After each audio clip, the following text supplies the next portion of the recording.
Let me at the onset start by congratulating the team of Plan India, my colleagues, for coming up with this brilliant idea of using technology to overcome the big challenge that many people face while navigating the cyberspace. The podcast series is part of our larger work towards digital inclusion, towards ensuring that young people are able to participate and benefit from the potential that internet, the social media has in improving, in bringing transformation to their own lives and to the lives of people from underprivileged communities, particularly in urban slums. The podcast will help ensure that while benefiting from the internet, the young people are also mindful of the cyber security, cyber safety, online abuse, exploitation, and how they can support each other, they can help each other with information, ideas, ways of keeping themselves safe while navigating the cyberspace.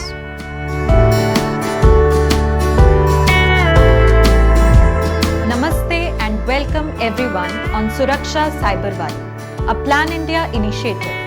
इस series के माध्यम से हम जानेंगे कि cyber space की विचित्र दुनिया में क्या-क्या होता है, साइबर स्पेस क्या है, साइबर स्पेस के क्या-क्या चैलेंजेस हैं और इससे समाज में रहने वाले लोग, कुछ वल्नरेबल ग्रुप्स और हम सभी की लाइफ कैसे प्रभावित होती है। इन सभी सवालों के जवाब देंगे हमारे साथ जुड़े प्लान इंडिया के 4 एजेंट्स ऑफ चेंज।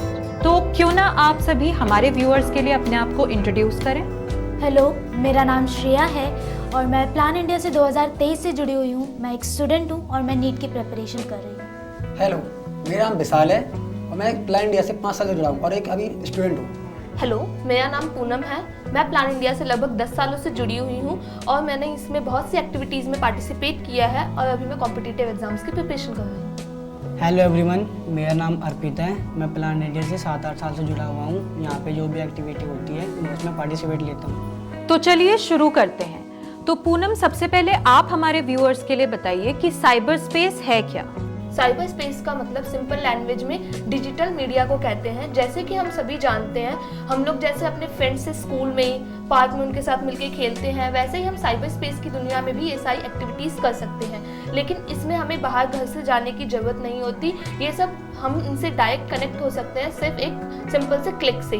और आजकल हम जैसा कि देखते हैं कि सभी लोग साइबर स्पेस से जुड़े हुए हैं। अगर हम फ़ोन का यूज़ करते हैं, कंप्यूटर का यूज़ करते हैं या फिर अपने नॉर्मल किसी शॉपिंग मॉल से सामान खरीदते समय डिजिटल पेमेंट करते हैं, तो हम साइबर स्पेस से कनेक्टेड हैं। ग्रेट पूनम।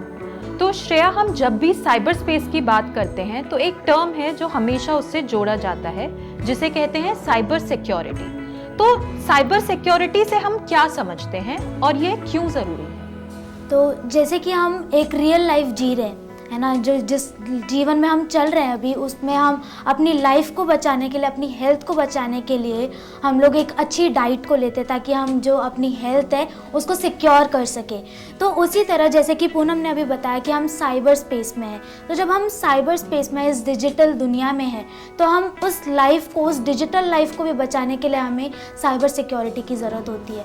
हम देख सकते हैं कि हमारे आसपास में हमारे परिवार वाले हो सकते हैं, हमारे दोस्त हो सकते हैं, हमारे जानने वाले हो सकते हैं। हम सब एक साइबर स्पेस में किसी ना किसी मीडियम के थ्रू जुड़े हुए हैं एक दूसरे के साथ। जब हम कहीं भी जाते हैं तो अपनी फ़ोटोज़ या अपनी इन्फॉर्मेशन को हम उस पर शेयर करते हैं। ऑनलाइन हम लोग अपनी इन्फॉर्मेशन को शेयर करते हैं। हम ये सोचते हैं कि हम सिर्फ अपने नोन पर्सन्स के साथ हम उसको शेयर कर रहे हैं, पर ऐसा नहीं है। जब हमने ऑनलाइन किसी चीज़ को अपलोड कर दिया है तो वो दूसरी जगह पे भी, वहाँ पे जो लोग हैं उसको देख सकते हैं। इसका मतलब ये कि अगर हमारे फ़ोन में और भी कुछ चीज़ें हैं जिनको हम बोलते हैं कि हमने उनको सेव कर रखा है, जैसे कि हमारी कोई फ़ोटोज़ हो सकती हैं, हमारी पर्सनल डिटेल्स हो सकती हैं, पर वो 100% सेफ या 100% पर्सनल नहीं होती हैं। यही कुछ ऐसी चीज़ें हैं जिनके कारण हमको साइबर सिक्योरिटी की ज़रूरत होती है। Thanks Shreya, it was very informative. Arpit, क्या आप हमें बताना चाहेंगे कि रीसेंट टाइम्स में ऐसा क्या हुआ है कि ऑनलाइन सिक्योरिटी पर चर्चा इतनी बढ़ गई है? मैम, इसका सारा श्रेय 2016 के इंटरनेट बूम को जाता है, क्योंकि पहले के टाइम में इंटरनेट बहुत महंगा था तो लोग बाग साइबर कैफ़े जाके इंटरनेट का यूज़ करते थे, मगर अब इंटरनेट इतना सस्ता हो गया है कि हर किसी के पास आसानी से इंटरनेट की सुविधा है और ये पढ़ाई में भी ज़्यादा यूज़फुल है। मगर जो इंटरनेट का गलत यूज़ कर रहे हैं उनकी तादाद बढ़ती जा रही है और अब तो इतने ज़्यादा टूल आ चुके हैं कि लोग बाग छुपकर हमारे साथ गलत काम कर रहे हैं और हमें पता भी नहीं लग रहा। इसीलिए हमें साइबर सिक्योरिटी की जागरूकता की ज़रूरत है। थैंक्स अर्पित। अर्पित के पॉइंट को एक्सटेंड करते हुए मेरा आप सबसे यही सवाल है कि ऐसा कौन सा साइबर थ्रेट या साइबर क्राइम है जो सबसे ज्यादा कॉमन है, और क्या आपने अपने आसपास इसे होते हुए देखा है या स्वयं एक्सपीरियंस किया है?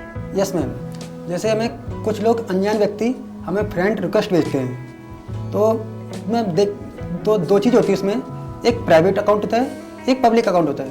पब्लिक अकाउंट में ये होता है कि कोई हमें फ्रेंड रिक्वेस्ट भेज रहा है तो डायरेक्ट वो हमसे ज्वाइन हो जाता है, तो हमारी फ़ोटोज़ वीडियोज़ वो सेव कर लेता है। पर प्राइवेट में ये होता है कि वो हमें फ्रेंड रिक्वेस्ट भेजता है तो हम हम खुद उसमें डिसाइड करेंगे कि हम उसे एक्सेप्ट करें या ना करें।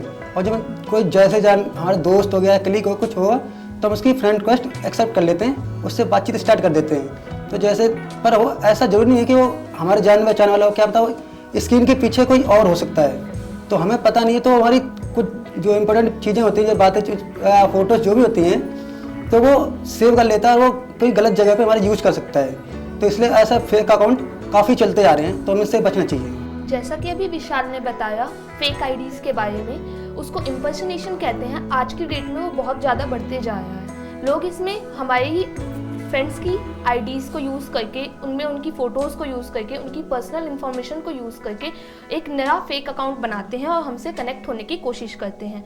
वो जो हमारे फ्रेंड्स होते हैं, हमारे रिलेटिव्स होते हैं, उन्हें फ्रेंड रिक्वेस्ट भेजते हैं। अब अगर कोई आइडेंटिफाई भी नहीं कर पाता कि वो वही लोग हैं या कोई और, मैम जैसे कि वो इतने स्किलफुली काम करते हैं कि हम आइडेंटिफाई ये भी नहीं कर पाते है कि क्या वो सेम पर्सन है या कोई अनदर पर्सन है, और उनसे हम अपनी पर्सनल डिटेल्स शेयर कर देते हैं। इवन वो कई बार तो हमारे साथ स्कैम करने की कोशिश करते हैं और हमें बोलते हैं कि आप हमें कुछ हेल्प दे दीजिए, कुछ डोनेशन दे दीजिए। बहुत सारी प्रॉब्लम्स होती रहती हैं इसमें। हमारे अकाउंट्स का बैलेंस भी कई बार खाली हो जाता है क्योंकि वो हमारी पर्सनल इन्फॉर्मेशन को यूज़ करके हमें ब्लैकमेल करते रहते हैं। मैम जैसा कि पूनम ने बताया, हम बिना सोचे समझे अपनी इंफॉर्मेशन शेयर कर देते हैं अनजान व्यक्ति को, तो उससे डॉक्टरिंग का साइबर क्राइम बढ़ सकता है। जिस इंसान के अंदर कोई जो भी क्रिमिनल है वो आपकी इंफॉर्मेशन लीक करने की धमकी देता है या फिर लीक कर देता है पब्लिक डोमेन में, जिस कारण आपकी इंफॉर्मेशन कोई भी देख सकता है, तो बहुत बार लोगों की पर्सनल वीडियोज़, फोटोज़, सरकारी कागजात, बैंक डिटेल सब लीक हो जाती है, जिस कारण आर्थिक और मानसिक हानि पहुंचती है। डॉक्सिंग और इम्पर्सनेशन के कारण फिशिंग अटैक्स भी होते हैं। अब फिशिंग अटैक्स में जैसे ईमेल आईडी है या कोई फ़ोन कॉल्स है, ओटीपी स्कैम के थ्रू जो क्रिमिनल है वो आपकी सारी एक्सेस या सोशल मीडिया की एक्सेस या आपके फ़ोन डिवाइस की एक्सेस सब कुछ निकाल लेते हैं। जैसे कि अर्पित ने बताया, जो डॉक्सिंग है, डॉक्सिंग में आपका जो ईमेल आईडी है या कोई सी भी पर्सनल डिटेल्स है वो सब लीक हो जाती हैं। अब फिशिंग अटैक्स में बहुत बार ऐसा होता है कि जो डिवाइस आप यूज़ कर रहे हैं वो खुद ब खुद चलने लगता है। वो इसलिए होता है क्योंकि उस टाइम पे हम जो एक्सेस है अपने डिवाइस का वो खो चुके होते हैं। तो ऐसे टाइम पे हम बहुत बार घबराने लगते हैं, पर उस टाइम पे हम घबराए ना, पर जिस बैंक का नाम लेके वो जो स्कैमर वो हमसे स्कैम करने की कोशिश कर रहे हैं, हम उनको कांटेक्ट करें, या जो सोशल मीडिया टीम है हम उनको कांटेक्ट करें ताकि हम जल्दबाजी में किसी भी नुकसान को ना देखें। कभी कभी अननोन लिंक्स पे हम टैप कर देते हैं या कभी कभी हमें अननोन कॉल्स आते हैं जिस पर हम बहुत जल्दी से रिस्पॉन्ड कर देते हैं, तो वो चीज़ हम ना करें क्योंकि उस टाइम पे भी हमारे साथ फिशिंग अटैक होने के बहुत सारे चांसेस होते हैं। मैम एक और साइबर थ्रेट है जिसका नाम ट्रोलिंग है। ये आजकल बहुत ज़्यादा बढ़ते जा रहा है। इसमें मेजरली बस यही होता है कि लोग कमेंट्स करते हैं। इसको मतलब हम कह सकते हैं सिंपल लैंग्वेज में किसी की टांग खिंचाई करना। इसमें क्या होता है, लोग किसी के भी वीडियोस पे, फोटोज़ पे अपने कमेंट्स देते हैं, अपने विचार देते हैं। ये कोई गलत काम नहीं है, बट हम उसमें कुछ वो ऐसे अब्यूजिंग वर्ड्स का भी यूज़ करते हैं, अब्यूजिंग कमेंट्स का भी यूज़ करते हैं जो किसी के माइंड पे बहुत गंदा इम्पैक्ट भी कर सकता है। और ये इस कारण लोग अपने आप को सेल्फ हार्म करने की भी कोशिश करते हैं, जो कि आज की डेट में बहुत ज़्यादा बढ़ते जा रहा है। लोगों को अगर वो अपने आप को बचाने के लिए अगर उस पर वो कुछ कमेंट्स लिखते भी हैं तो लोग और ज़्यादा लोग उससे जुड़ते चले जाते हैं और उनके कमेंट को बहुत बड़ा बनाते जाते हैं। मेरा अगला सवाल हमारी गर्ल्स से है कि पूनम, जैसे आपने बताया था कि ट्रोलिंग से रियल लाइफ हेट्रेड भी बढ़ रही है, तो क्या आप बताना चाहेंगे कि इससे जेंडर बेस्ड वायलेंस कैसे बढ़ रहा है? मैम, जैसा कि हम सभी जानते हैं कि जेंडर बेस्ड वायलेंस सभी के लिए इक्वल है, बट इसका बहुत ज़्यादा इम्पैक्ट गर्ल और जो वुमेन होती है और वल्नरेबल ग्रुप्स पे पड़ता है। हमारे कॉन्स्टिट्यूशन में भी हमें ये राइट्स दिया गया है कि हमें freedom to expression and speech है, कोई भी अपनी बात को कहीं पर भी रख सकता है। और आजकल की जैसा कि हम जानते हैं कि साइबर स्पेस की दुनिया में लोग सोशल मीडिया में इन्वॉल्व होते जा रहे हैं और जितने भी वुमेन हैं, गर्ल्स हैं, वो भी अपनी फ़ोटोज़ एंड वीडियोज़ अपलोड करती हैं, बट कुछ लोग उनकी ट्रोलिंग करते हैं और उन्हें साइबर स्पेस की दुनिया से पीछे ले जाने की कोशिश में लगे रहते हैं। हमें इसे रोकना चाहिए क्योंकि सबको ये अधिकार है कि वो अपने विचारों को सबके सामने रख सके। ये सारी चीज़ें महिलाओं का साइबर स्पेस में रहना मुश्किल कर देता है। ये सब मानसिक हिंसा से शुरू होता है और ये फिर हमारे रियल लाइफ में हिंसा तक पहुंच जाता है। साइबर स्पेस में होने वाले जो वायलेंस हैं उनके लिए हमें सीरियसनेस दिखाना बहुत ज़्यादा ज़रूरी होता है, क्योंकि आज के इस समय में हम ये देख सकते हैं कि बहुत सारे लोगों के लिए रियल लाइफ और डिजिटल लाइफ उसमें कोई डिफरेंस ही नहीं रह गया है। आज के समाज में जो लोग हैं उन्होंने वुमेन के लिए जो छवि है वो काफ़ी नीची कर दी है। उस टाइम पे हम ये देख सकते हैं कि जो वुमेन हैं उनके जो लोग हैं वो लोग काफ़ी ज़्यादा बदतमीज़ी करने लग जाते हैं और मिसबिहेव करने लग जाते हैं। जो वो मिसबिहेव करते हैं वो उसको लेके काफ़ी यूज्ड टू हो गए हैं और वो सारी चीज़ें उनके लिए काफ़ी नॉर्मल हो गई हैं। और ये सारी चीज़ें देख के काफ़ी सारी जो वुमेन है, काफ़ी सारी जो महिलाएं हैं वो डर जाती हैं, अपने आप को चुप कर देती हैं और जो ऑनलाइन हरासमेंट है वो कभी ख़त्म नहीं हो पाता है। फाइनली मैं आप सभी से पूछना चाहूँगी कि ऐसे कौन सी कुछ कॉमन मिस्टेक्स है जो हम करते हैं जिससे हम ऑनलाइन साइबर क्राइम पर और वल्नरेबल हो जाते हैं, और साथ ही साथ कुछ 2 इजी हैक्स आप हमारे साथ साझा करिए जिससे हम सभी को मिले सुरक्षा साइबर वाली। मैम, हम लोगों में जागरूकता की कमी है। बहुत बार हमारी एज के और हमसे बड़े एज के लोगों को मालूम नहीं होता कि साइबर स्पेस कितनी खतरनाक और पावरफुल चीज़ है। वो कुछ भी पोस्ट कर देते हैं बिना सोचे समझे कि क्या पता वो इनसे उनकी लोकेशन खोज ले। कई बार लोग नादानी में आकर अपने होम एड्रेस, कार के नंबर लीक कर देते हैं, तो इससे क्राइम बढ़ने का चांस ज़्यादा हो जाता है। हम जो भी पोस्ट करते हैं तो डिजिटल फुटप्रिंट छोड़ जाती है।